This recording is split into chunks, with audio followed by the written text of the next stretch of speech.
Welcome in today's class students. तो आपको कल का लेक्चर मिल ही गया होगा जो अपन ने फिजिकल वर्ल्ड में फिजिक्स की जनरल इंट्रोडक्शन के बारे में पढ़ा था कि अपन को फिजिक्स में एक्चुअली पढ़ना क्या है 11th क्लास में भी और 12th क्लास में भी। तो किसी को यदि टफ लगा हो तो घबराए नहीं, वो सिर्फ एक जनरल इंट्रोडक्शन था, ठीक है। तो अपनी जो मेन फिजिक्स है वो आज के एक लेक्चर से स्टार्ट होती है, ठीक है। अपनी जो लेसन नंबर 2 है या अपन कह सकते हैं चैप्टर नंबर फर्स्ट भी कह सकते हैं उसको, इसमें कोई दोहराई नहीं है, ठीक है। इसका नाम है मीज यूनिट एंड मीजर यूनिट। अपनी जो लेसन है इसका नाम है यूनिट एंड मीजरमेंट, ठीक है। सबसे मेन बात ये कि इस यूनिट को पढ़ने की इंपॉर्टेंस क्या है, ठीक है। इस यूनिट को पढ़ने की इंपॉर्टेंस क्या है। तो अपन फिजिक्स में पढ़ते क्या है? फिजिक्स में पढ़ते हैं अपन क्वांटिटीज, जैसे speed, acceleration, force, work, energy, mass, length, volume, area, ये सब चीजें अपन पढ़ते हैं फिजिक्स में। तो अपन बिना मेजरमेंट के कुछ भी नहीं कर सकते। जैसे मैं आपसे कहा जाए कि मार्कर है, इसकी लेंथ कैलकुलेट कीजिए, तो लेंथ कैलकुलेट करने के लिए क्या करोगे? स्केल लोगे और स्केल से क्या करोगे? मेजरमेंट। क्या करोगे? मेजरमेंट। और मेजरमेंट करने के बाद आपको लगा कि भाई इसकी जो लेंथ है वो 5 आ रही है। कितनी आ रही है? 5। अब 5 क्या? Inches, centimetres, metres, foot, kilometres, क्या लिखें? कुछ तो अपन को स्टैंडर्ड देना पड़ेगा ना। 5 के आगे अपन लिखेंगे, मान के चलो सेंटीमीटर, तो ये क्या है? यूनिट है। क्या है ये? यूनिट। तो इसलिए मैं आपको बता रहा हूं कि यहाँ पे अपन जो सबसे फर्स्ट में पढ़ेंगे फिजिक्स में वो पढ़ेंगे measurement and unit. Upon quantities को मेजर करेंगे, उनकी यूनिट लिखेंगे, उनकी बड़ी बड़ी कैलकुलेशंस करेंगे, लेकिन हमको सबसे पहले ये मालूम होना चाहिए कि मेजरमेंट करते कैसे हैं, मेजरमेंट हम करते कैसे हैं। तो इसके लिए अपन का सबसे फर्स्ट यूनिट दिया गया है यूनिट एंड मेजरमेंट। तो इसमें सबसे फर्स्ट टॉपिक पढ़ते हैं अपन, वो है फिजिकल क्वांटिटीज। फिजिकल क्वांटिटीज, ठीक है। फिजिक्स में जो भी पढ़ते हैं अपन, वो दो चीजें होती हैं, या तो होती है फिजिकल क्वांटिटीज या होती हैं फिजिकल प्रॉपर्टीज। फिजिक्स में दो चीजें, क्वांटिटीज या प्रॉपर्टीज। तो क्वांटिटी हम किसे कहेंगे? अपन बात कर रहे हैं फिजिकल क्वांटिटी की। तो फिजिकल क्वांटिटी हम उस क्वांटिटी को कहते हैं जिसे हम मेजर कर सकें, जिसे हम मेजर कर सकें, यानी एक मेजरेबल क्वांटिटी को हम बोलेंगे फिजिकल क्वांटिटी। जैसे मास, कोई भी मास है, कोई भी ऑब्जेक्ट है, उसका अपन को मास कैलकुलेट करना है तो अपन क्या करेंगे? उसको तोलेंगे तराजू से।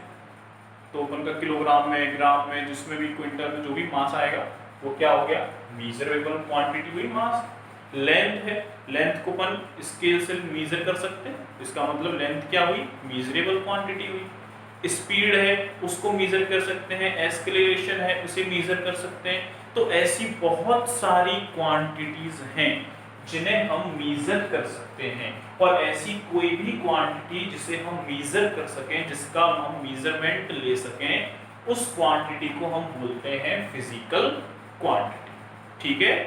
फिजिकल क्वांटिटी को जो फिजिक्स में आगे है उन्हें दो पार्ट्स में डिवाइड किया गया है। फिजिकल क्वांटिटीज को फिजिक्स में आगे दो पार्ट में डिवाइड किया गया है। फर्स्ट पार्ट कहलाता है फंडामेंटल क्वांटिटीज।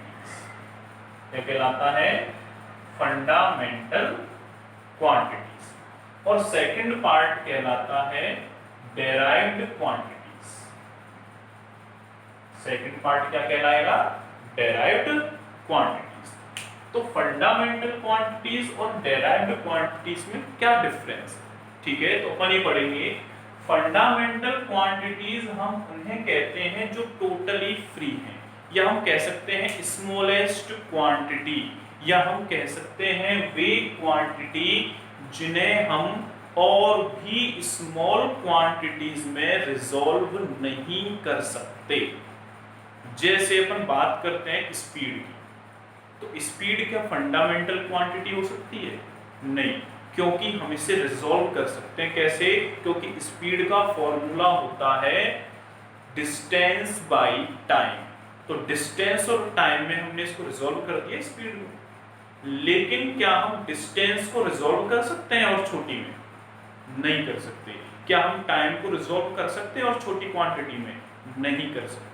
तो ऐसी क्वांटिटी जिन्हें हम और छोटी क्वांटिटीज में रिजॉल्व नहीं कर सकते, जिन्हें हम और भी आगे रिजॉल्व नहीं कर सकते, या अपन एक और इसके लिए डेफिनेशन दें कि वे क्वांटिटीज जो किसी अदर क्वांटिटी पे डिपेंड नहीं करती हैं, जो अदर किसी क्वांटिटी पे डिपेंड नहीं करती हैं, उन क्वांटिटीज को हम बोलते हैं फंडामेंटल क्वांटिटीज। आई बात समझ में?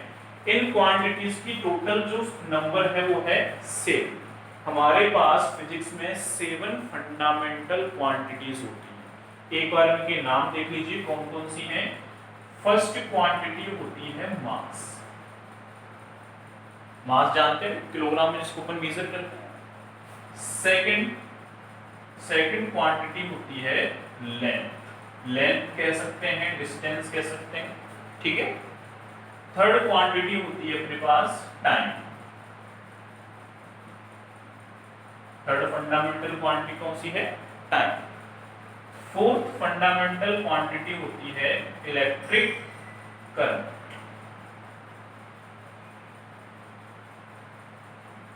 फोर्थ क्वांटिटी कौन सी है? Electric current. फिफ्थ क्वांटिटी होती है अपनी क्वांटिटी ऑफ मैटर।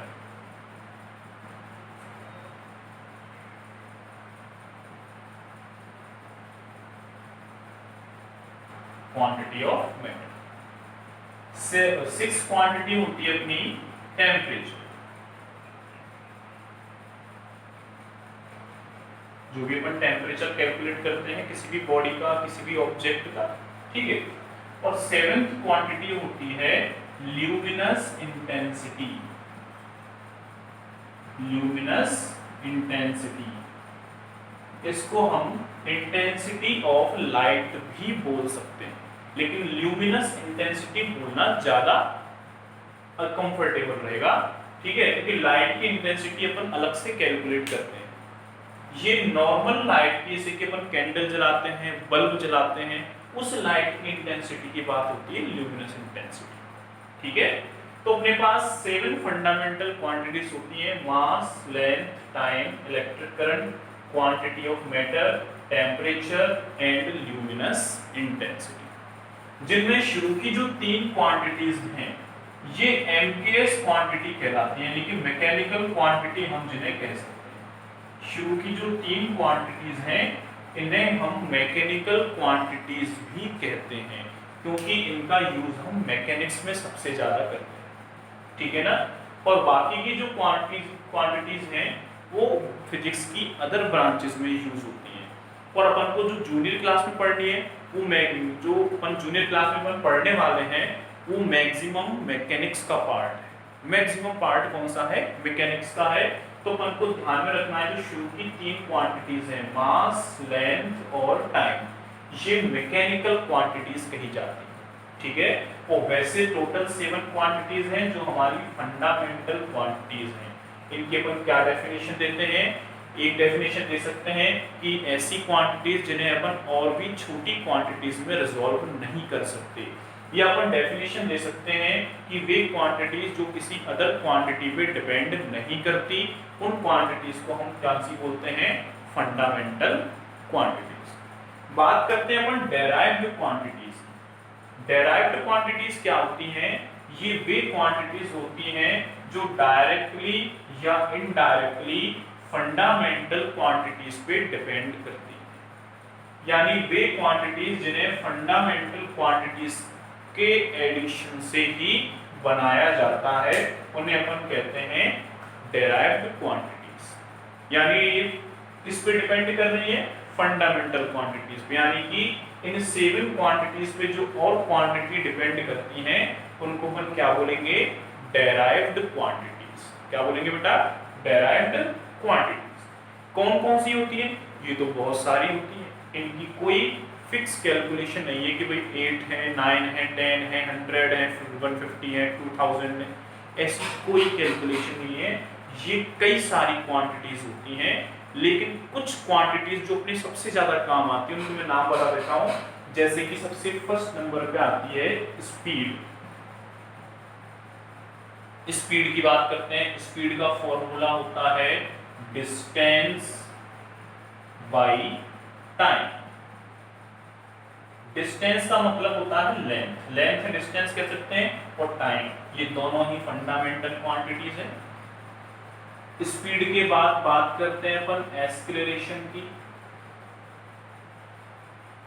एक्सीलरेशन का फॉर्मूला होता है स्पीड बाय टाइम। तो स्पीड तो डेराइव्ड है जो कि फंडामेंटल से बनी है, लेकिन टाइम कैसी है, फंडामेंटल क्वांटिटी। तो एक्सीलरेशन भी क्या हुई, डेराइव्ड क्वांटिटी हुई। ऐसे ही थर्ड अपन बात करते हैं किसकी, फोर्स की। तो फोर्स का फॉर्मूला होता है मास इनटू एक्सीलरेशन। तो एक्सीलरेशन तो डायरेक्ट है, लेकिन मास कौन सी है, फंडामेंटल। तो ऐसे बहुत सारी क्वांटिटीज होंगी जो कि डायरेक्ट और इनडायरेक्ट रूप से फंडामेंटल क्वांटिटीज पे ही डिपेंड करेंगी। उन क्वांटिटीज को हम बोलेंगे डेराइव्ड क्वांटिटीज। तो अपने ये बात समझ में आ गई कि भाई फिजिकल क्वांटिटी किसे कहते हैं, वे क्वांटिटीज जिन्हें हम मेजर कर सकें, यानी वे क्वांटिटीज जो मेजरेबल होती हैं उन्हें अपन कहते हैं फिजिकल क्वांटिटीज। कितने टाइप की होती हैं, 2 टाइप्स की होती हैं, फंडामेंटल और डेराइव्ड क्वांटिटीज। फंडामेंटल क्वांटिटीज में टोटल 7 क्वांटिटीज आती हैं, और डेराइव्ड में कोई फिक्स नहीं, कितनी भी हो सकती हैं, लेकिन डेराइव्ड क्वांटिटी किससे मिलकर बनती हैं, फंडामेंटल क्वांटिटीज से मिलके बनती। ठीक है ना। अब इसके बाद अपन बात करेंगे यूनिट। हम इसके बाद बात करने वाले हैं यूनिट। तो अपन जब क्वांटिटी लिखते हैं तो हम क्वांटिटी की बात कर रहे हैं कि जिन्हें हम मेजर कर सकें। क्वांटिटी के बारे में लिख रहे हैं जिन्हें हम मेजर कर सकें। अब जैसे मैंने कोई भी क्वांटिटी है मेजर कर ली, जैसे मैंने स्पीड मेजर कर ली, भाई स्पीड की वैल्यू है 20, लेकिन कितनी 20, अपन केवल इस वैल्यू से स्पीड का मालूम कर सकते हैं क्या, नहीं। जब तक इसके साथ कोई स्टैंडर्ड जैसे कि मीटर पर सेकंड या किलोमीटर पर आवर या फुट पर सेकंड, ऐसा कोई भी स्टैंडर्ड नहीं लिखेंगे, जब तक हमको एक्चुअलिटी में मालूम चलेगा ही नहीं कि स्पीड कितनी है। तो इसका मतलब ये हुआ कि हम क्वांटिटी को केवल मैग्नीट्यूड, जो अपना न्यूमेरिकल वैल्यू लिख रहे हैं, उस न्यूमेरिकल वैल्यू को बोलते हैं अपन मैग्नीट्यूड। क्या बोलते हैं बेटा, मैग्नीट्यूड। तो यदि अपन केवल मैग्नीट्यूड लिख दें तो हम उस क्वांटिटी की एक्चुअल वैल्यू नहीं बता सकते। अब मैंने इसे केवल 20 लिख दिया था, तो हमको नहीं पता कि स्पीड 20 मीटर पर सेकंड है या 20 किलोग्राम पर 20 किलोमीटर पर आवर है या 20 फीट पर सेकंड। और every unit has a different value. यदि आप कहोगे सर 20 मीटर पर सेकंड और 20 किलोमीटर पर आवर में कोई डिफरेंस है, बहुत डिफरेंस है। ठीक है। तो इसका मतलब ये हुआ कि हमें कोई भी क्वांटिटी का मेजरमेंट करना है तो इसके लिए 2 चीजों का होना बहुत आवश्यक है। वो 2 थिंग्स कौन कौन सी हैं, वो होती है नंबर फर्स्ट मैग्नीट्यूड और नंबर सेकंड होती है यूनिट। क्या होती है, यूनिट। मैग्नीट्यूड तो अपन किसी भी एपरेटस से, इंस्ट्रूमेंट से अपन मेजर करते हैं, लेकिन यूनिट जो है वो पहले से ही डिफाइन किया गया होता है, पहले से ही डिफाइनाइट होता है। यूनिट क्या है, अपन फॉर्मूला लिखते हैं, कोई फिजिकल क्वांटिटी है तो हम इसके लिए फॉर्मूला लिखते हैं n इंटू यू। n होती है उसकी न्यूमेरिकल वैल्यू यानी कि मैग्नीट्यूड, और u होती है इसकी यूनिट। यूनिट जो है बहुत स्मॉल और डिफाइनाइट क्वांटिटी है। यूनिट अपन किसी भी फिजिकल क्वांटिटी के लिए लिखते हैं तो एक ये स्टैंडर्ड होता है। क्या होता है? एक स्टैंडर्ड वैल्यू होती है जो अपन किसी भी क्वांटिटी के लिए डिफाइन करते हैं। दूसरी चीज, इस स्टैंडर्ड वैल्यू को हम बोल रहे हैं यूनिट। इस स्टैंडर्ड वैल्यू को हम क्या बोल रहे हैं? यूनिट बोल रहे हैं कि हम हर फिजिकल क्वांटिटी के लिए एक स्टैंडर्ड वैल्यू फिक्स कर रहे हैं, डिफाइन कर रहे हैं, जिससे हम इस क्वांटिटी का कंप्लीट मेजरमेंट करते हैं। लेकिन ध्यान रहे कि ये जो स्टैंडर्ड वैल्यू है बहुत स्मॉल होनी चाहिए। जितनी स्मॉल हो उतना अच्छा, ताकि जितनी स्मॉल होगी अपन को उतनी ही अच्छी से याद रहेगी, रिमेंबर कर सकते हैं अपन उसको। दूसरी बात, हर यूनिट की, हर क्वांटिटी की जो यूनिट है, हर क्वांटिटी की यूनिट डिफरेंट होनी चाहिए। ऐसा नहीं कि दो अलग अलग क्वांटिटीज की यूनिट आपने सेम कर दी, ऐसा कभी नहीं होना चाहिए।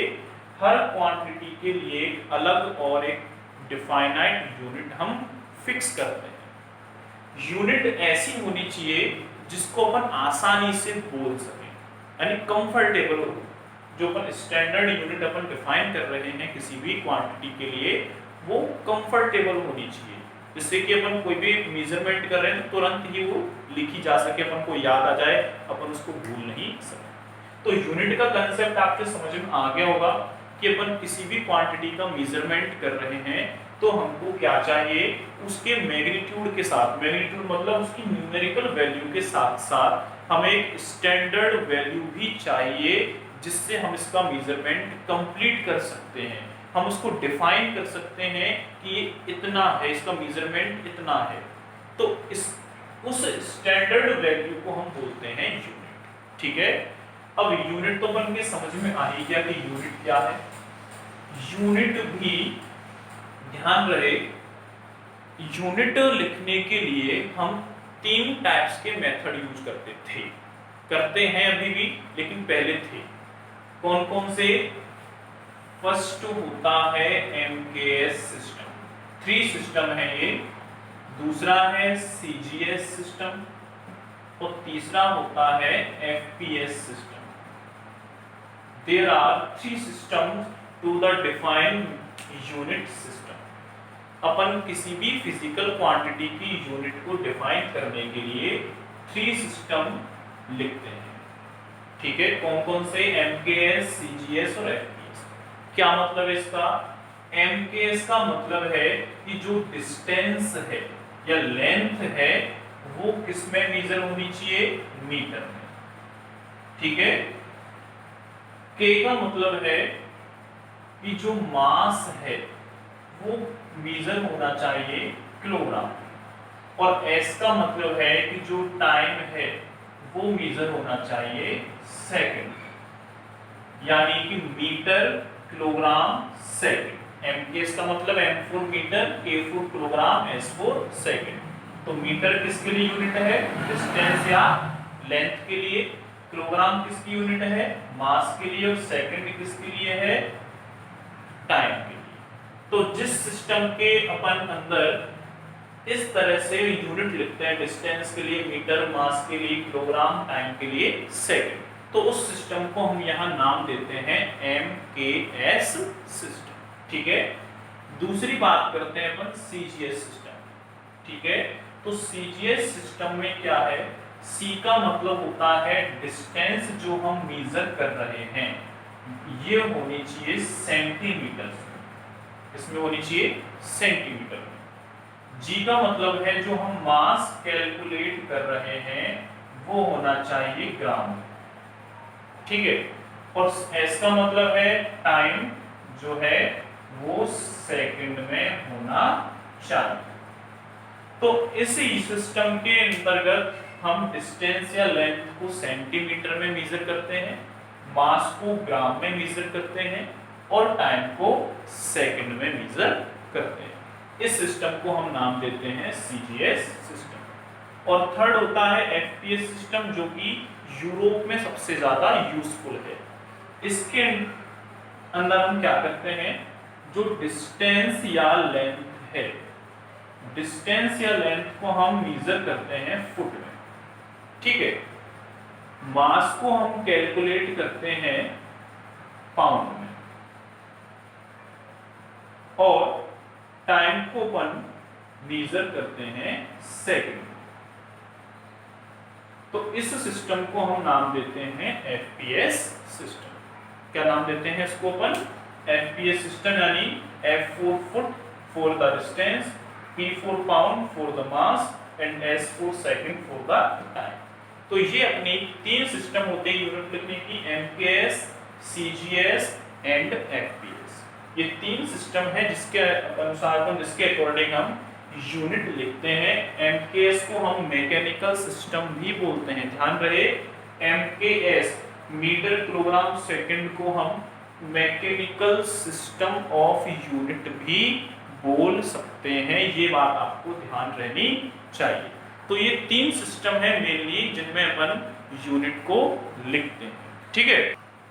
अब इसके बाद अपन बात करेंगे कि अभी अपन ने देखा कि यूनिट लिखने के तीन सिस्टम है, एमकेएस, एफपीएस और सीजीएस। अब किसी कंट्री में तो अपन एमकेएस सिस्टम से पढ़ाई कर रहे हैं, किसी कंट्री में सीजीएस से पढ़ाई कर रहे हैं, किसी में एफपीएस से पढ़ाई कर रहे हैं।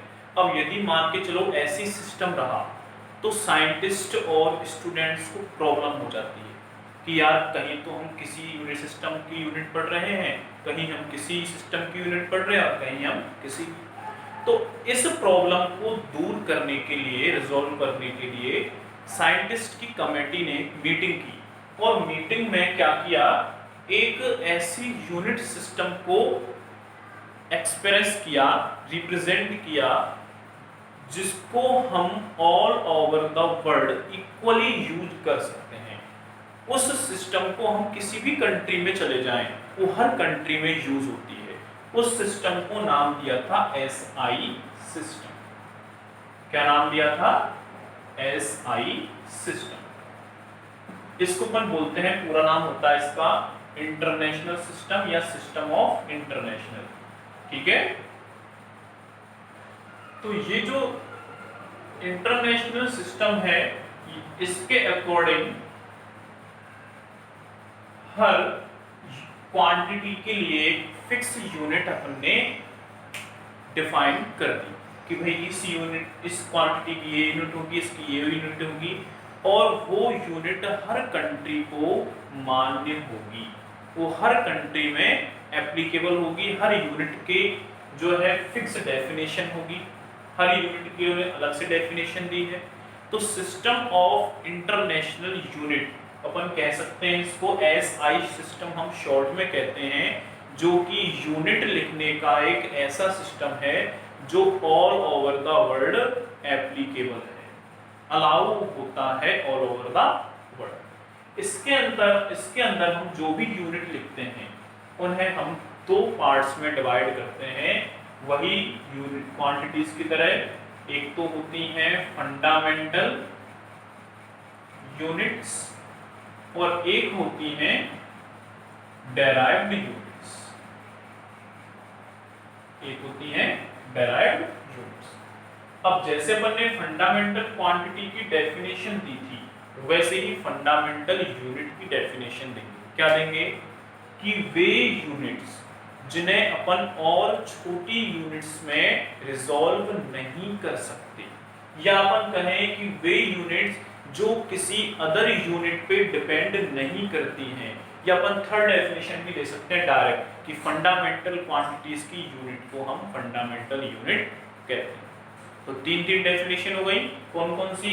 एक तो वो यूनिट्स जो किसी अदर यूनिट पे डिपेंड नहीं करती, क्या बोलते हैं उनको? Fundamental unit. या फिर कहें कि वे यूनिट जिन्हें अपन और छोटी यूनिट्स में अपन रिजॉल्व नहीं कर सकते, उन्हें कहेंगे अपन फंडामेंटल यूनिट। ये अपन थर्ड डेफिनेशन दें इसके लिए कि वे यूनिट, या फिर अपन थर्ड डेफिनेशन देंगे इसके लिए कि फंडामेंटल क्वांटिटीज की यूनिट्स को क्या बोलेंगे?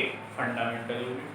तो तीन डेफिनेशन अपन फंडामेंटल यूनिट्स के लिए दे सकते हैं, और फंडामेंटल क्वांटिटीज की तरह इनकी क्वांटिटी भी 7 होती है। 7 नंबर्स ऑफ फंडामेंटल यूनिट्स कौन कौन से हैं?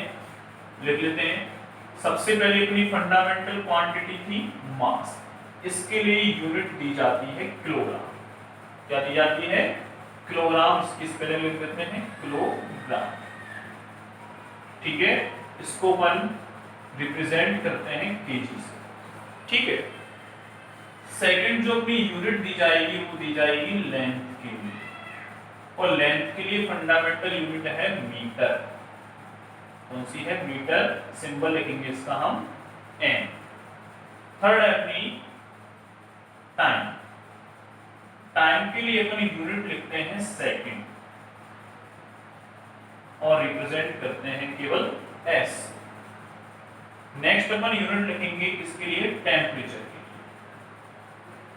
तो टेम्परेचर के लिए इंटरनेशनल यूनिट क्या दी गई थी? वो थी केल्विन। क्या थी बेटा? केल्विन। और इसको अपन रिप्रेजेंट करते हैं के से। ठीक है, फिफ्थ यूनिट कौन सी होगी? फिफ्थ थी अपनी इलेक्ट्रिक करंट। फिफ्थ कौन सी थी? इलेक्ट्रिक करंट, और इसके लिए यूनिट दी गई थी एम्पियर, और अपन इसको शॉर्ट में रिप्रेजेंट करते हैं एएमपी से रिप्रेजेंट हम इसको कर सकते हैं। सिक्स यूनिट दी गई थी, कौन सी थी?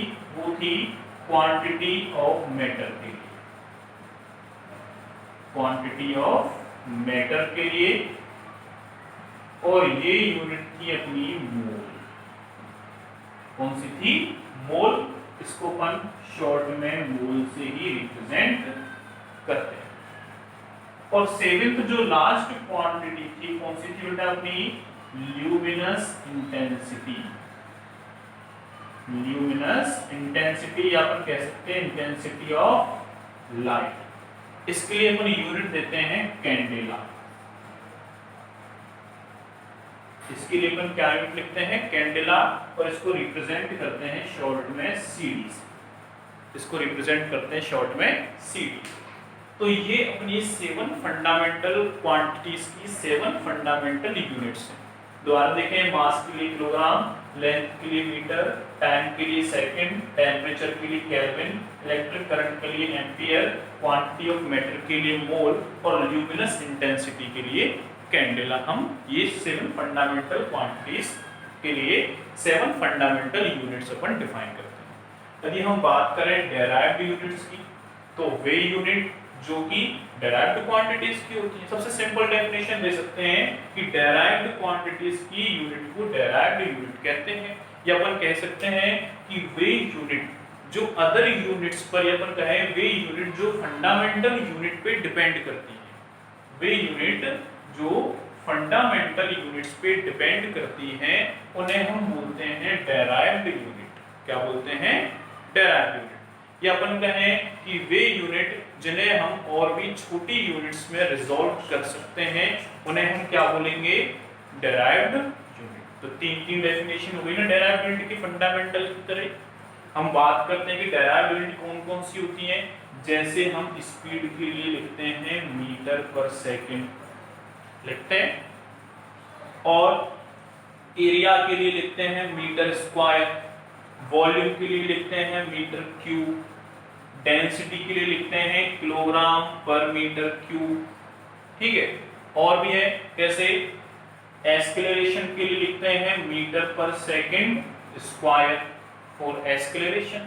ये तो है स्पीड के लिए, ये है एक्सेलरेशन के लिए, ये है एरिया के लिए, ये है वॉल्यूम के लिए, और ये है डेंसिटी के लिए। ठीक है, फोर्स के लिए अपन यूनिट लिखते हैं क्या? किलोग्राम मीटर पर सेकंड स्क्वायर। ये यूनिट होती है, लेकिन इसके लिए अपन एक यूनिट और लिखते हैं न्यूटन। एक यूनिट और है, क्या है? न्यूटन, जो कि साइंटिस्ट आइजैक न्यूटन के नाम पे दी गई। ठीक है, ऐसे ही और भी यूनिट्स होते हैं, जैसे कि मोमेंटम के लिए अपन यूनिट लिखते हैं। मोमेंटम के लिए वो है किलोग्राम मीटर पर सेकंड। तो ऐसी बहुत सारी यूनिट्स हैं जो कि फंडामेंटल यूनिट, सारे देखो, किलोग्राम मीटर फंडामेंटल है, मीटर सेकंड फंडामेंटल है, metre second kilogram metre second kilogram metre second. सारी की सारी यूनिट कैसी है, फंडामेंटल है, और ये जो यूनिट है ये फंडामेंटल यूनिट से मिलके बनी हुई है, इसलिए हम इन सारी यूनिट्स को कौन सी यूनिट नाम देंगे, डेराइव्ड यूनिट। कौन सा नाम देंगे, डेराइव्ड यूनिट। तो ये है अपनी यूनिट का एक जनरल इंट्रोडक्शन। तो मैंने आपको बता दिया कि फिजिकल क्वांटिटीज क्या होती हैं, कितने टाइप्स की होती हैं, फिजिकल यूनिट्स क्या होती हैं। अब इसमें एक चीज ध्यान दें, इन फंडामेंटल और डेराइव्ड यूनिट में फंडामेंटल जो यूनिट है उसके लिए अपन दो यूनिट अलग से डिफाइन की गई है, उन्हें हम सप्लीमेंट्री यूनिट कहते हैं। उन्हें हम सप्लीमेंट्री यूनिट कहते हैं। वो दो यूनिट है ओनली, एक तो सिंपल एंगल के लिए है, जो अपन एंगल मेजर करते हैं ना 90 डिग्री, 60 डिग्री, 40 डिग्री, एक तो एंगल के लिए है, और एक दूसरी जो यूनिट दी गई है वो सॉलिड एंगल के लिए। ये इन दो यूनिट्स को हम, इन क्वांटिटीज को अपन बोलते हैं सप्लीमेंट्री क्वांटिटी, और इनकी यूनिट को बोलेंगे अपन सप्लीमेंट्री यूनिट। तो जो अपना नॉर्मल एंगल होता है उसके लिए यूनिट दी जाती है रेडियन। क्या दी जाती है, रेडियन, और सिंबल लिखते हैं इसके लिए अपन RAD, ये सिंबल लिखते हैं। और जो सॉलिड एंगल होता है उसके लिए अपन यूनिट लिखते हैं स्टेरेडियन। क्या यूनिट लिखते हैं, स्टेरेडियन, और इसके लिए अपन सिंबल लिखते हैं ओनली SR। तो ये दो सप्लीमेंट्री यूनिट हैं, एंगल के लिए रेडियन, सॉलिड एंगल के लिए स्टेरेडियन। अब ये क्या होते हैं, सॉलिड एंगल तो आपको मालूम है भाई, एक लाइन जो है और दूसरी लाइन जो है इनके बीच एंगल। लेकिन सॉलिड एंगल क्या होता है ये अपन आगे के लेक्चर में पढ़ेंगे। तो आपको भी सिर्फ ये याद रखना है कि यूनिट क्या होती है, कितने टाइप्स की होती हैं, कौन कौन से इसके सिस्टम है, फंडामेंटल कौन सी होती है, डेराइव्ड कौन सी होती है। यदि कुछ भी इसमें से डाउट हो तो आप लेक्चर के साथ ही बेटा क्लियर करके चलें उसको, आगे के लिए कुछ भी पेंडिंग ना हो, ठीक है ना। तो आज के लिए इतना काफी है, आप पढ़ाई करते रहें, ठीक है।